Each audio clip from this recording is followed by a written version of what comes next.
Laissez-moi vous raconter l'histoire de la sorcière envoûtée. Une histoire effrayante qui se déroule dans les contrées lointaines de l'Afrique. Si vous êtes nouveau sur la chaîne, prenez juste une seconde pour vous abonner et activer la cloche de notification pour toujours voyager avec nous. Dans le village de Kousoukou, un endroit perdu entre les collines et les rivières, les nuits avaient toujours été paisibles, jusqu'à ce soir-là. La lune, ronde et lourde, semblait saigner dans le ciel. Un vent étrange soufflait sur les cases, faisant claquer les portes et gémir les arbres. C'est ce soir-là qu'Aminata revint. Personne ne l'avait revue depuis 10 ans. Depuis le jour où sa mère, Aïcha, avait été brûlée vive pour sorcellerie. On disait qu'elle faisait parler les morts, qu'elle commandait les serpents et qu'elle avait vendu son âme aux esprits de la rivière. Aminata n'avait que 10 ans à l'époque. Les anciens avaient voulu la bannir aussi. Mais le vieux Sounon, chef du village, avait eu pitié d'elle. Il lui avait dit de partir et de ne jamais revenir. Mais la vie a toujours ses tours. Quand Aminata reparut ce soir-là, vêtue d'un long pagne noir et d'un foulard rouge, personne n'osa parler. Seuls les chiens aboyaient, comme s'ils sentaient ce que les hommes taisaient. Ses yeux avaient changé. Il semblait en voir au-delà des choses. Elle salua les anciens d'une voix douce, posa une calebasse d'eau claire devant la case du chef et dit qu'elle venait en paix. Sounon la fixa longuement avant de lui répondre qu'ici, les morts n'avaient pas leur place parmi les vivants. Aminata sourit simplement et répondit « Alors que suis-je ? Moi qui porte le souffle des deux mondes ?» La rumeur se répandit vite. On disait qu'elle revenait pour venger sa mère, que son ombre marchait seule la nuit, que les esprits de la rivière l'accompagnaient. Pourtant, les jours passèrent, sans qu'il ne se produise rien d'anormal. Elle aidait les femmes au marché, soignait les enfants avec des feuilles et priait chaque matin au pied du grand baobab. Peu à peu, certains commencèrent à croire qu'elle n'était plus la fille du mal. Mais une nuit, tout bascula. Un jeune homme du village, Samba, fut vu marchant vers la rivière avec une lanterne.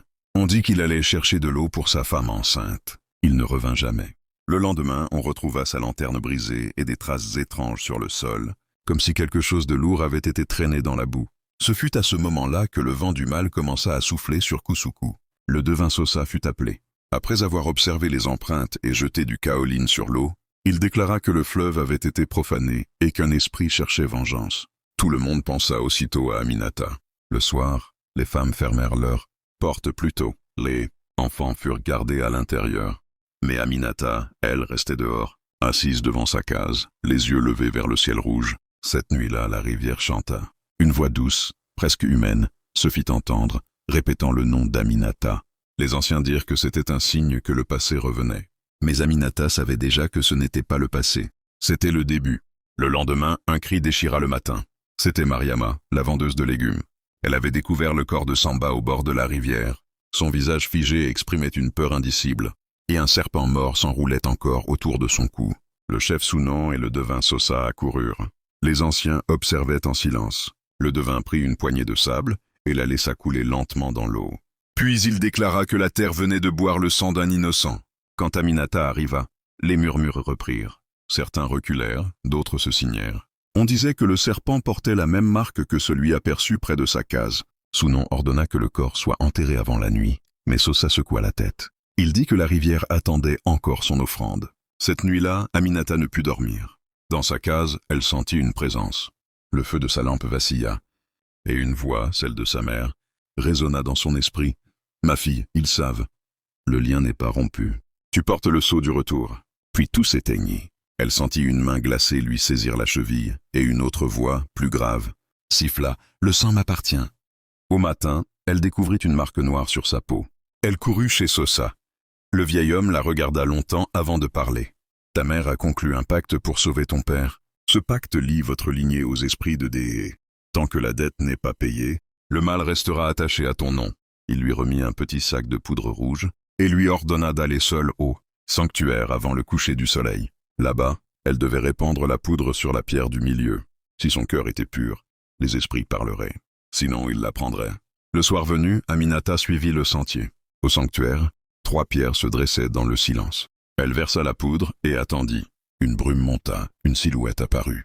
C'était celle d'une femme au visage identique au sien. « Ton sang m'appartient, » dit-elle. « Le pacte doit être scellé à nouveau. » Aminata voulut reculer, mais la terre vibra. Puis la voix ajouta d'un ton glacial « Le sang appelle le sang. » Et tout s'effaça. Depuis cette nuit, rien n'était plus pareil. Les animaux fuyèrent le village. L'eau du puits devint trouble. Les femmes entendirent des pleurs la nuit, et les enfants voyaient des ombres derrière les arbres. Le devin déclara que Dee, l'esprit de la rivière, s'était réveillé. Sounon décida alors de convoquer le conseil des anciens. Il fallait chasser Aminata avant qu'il ne soit trop tard. Mais quand ils vinrent pour la trouver, elle avait disparu. Seule sa case était ouverte, et à l'intérieur, le sol portait le dessin d'un serpent tracé avec de la cendre. Sosa, inquiet, partit seul vers la rivière. Il la trouva là, agenouillée au bord de l'eau, les mains tremblantes, parlant à voix basse comme à un être invisible. Quand elle le vit, elle dit simplement « Il ne veut pas partir. Il veut que je prenne sa place. » Sosa comprit qu'elle parlait de l'esprit de Dee. Selon la légende, une fois tous les 100 ans, l'esprit exigeait une offrande humaine, une âme pure issue d'une lignée maudite. Aminata était cette offrande. Il lui demanda de fuir, mais elle refusa. Elle dit que si elle partait, le mal suivrait le village jusqu'à la mort du dernier enfant. Alors, elle décida de rester. Cette nuit-là, le tonnerre gronda sans pluie. Quand la lune devint rouge, les tambours se mirent à battre. Le village entier s'était rassemblé près de la rivière. Sosa s'avança, tenant une torche allumée, suivie d'Aminata. Elle était vêtue de blanc, le visage couvert de cendres. On récitait les chants anciens pour apaiser. Dee. Sosa déposa 3 calebasses devant l'eau, une de miel, une de sang, une de feu. Puis Aminata entra dans la rivière. L'eau se mit à bouillir autour d'elle. Des mains invisibles tirèrent sur son pagne. La brume forma une silhouette géante au-dessus de la surface. « L'héritage doit être payé !» gronda la voix. Sosa cria les paroles de rupture, mais le vent l'étouffa. Alors Aminata leva les mains et dit « Prenez-moi, mais laissez le village vivre. » La rivière s'éclaira d'une lumière verte. Le corps d'Aminata fut aspiré dans l'eau. Le silence tomba d'un coup. Les tambours cessèrent.